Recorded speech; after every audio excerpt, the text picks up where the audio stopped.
যে অবস্থা করেছে, সারাদিন আমি মানুষকে কিছু খেতে পর্যন্ত পারিনি, আমার বাড়ির লোকজনকে কিছু খেতে পর্যন্ত দেয়নি।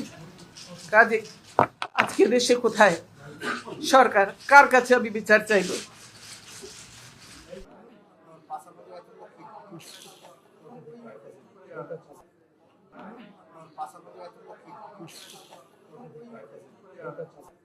দীর্ঘদিনের সংসারের সব মালামাল রেখে আমাকে এক কাপড়ে বাড়ি থেকে বেরিয়ে আসতে হলো, বের করে দেওয়া হলো। আজকে যেভাবে আমাকে অপমান করা হয়েছে, ঘরের দরজা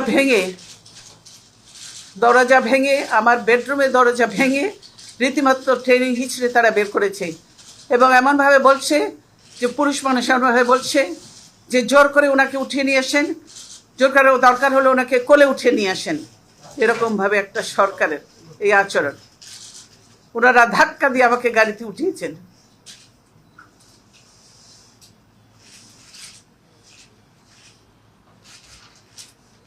আমার পরিবারের সদস্যদের গায়ে হাত তুলতেও তারা দ্বিধাবোধ করেনি। আমি এর বিচারের ভার মহান আল্লাহ ও প্রিয় দেশবাসীর উপর ছেড়ে দিলাম। আমি দেশবাসীর নিরাপত্তার জন্য মহান আল্লাহর দরবারে দোয়া করছি। আপনারা সকলেই আমার জন্য দোয়া করবেন।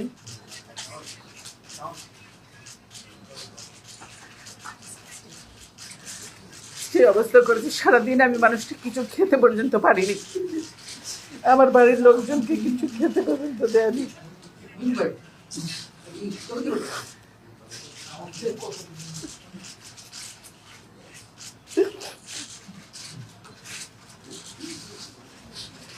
অথচ তারা মিথ্যা কথা বলছে যে আমি নিজে বাড়ি ছেড়ে বেরিয়ে এসেছি। এটা সম্পূর্ণ মিথ্যা কথা, বানোয়ার কথা।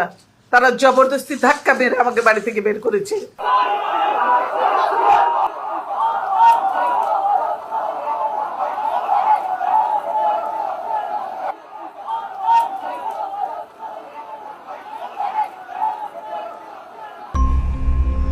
মিশন 90 সংবাদের পিছনে নয়, ভিতরে ছুটি।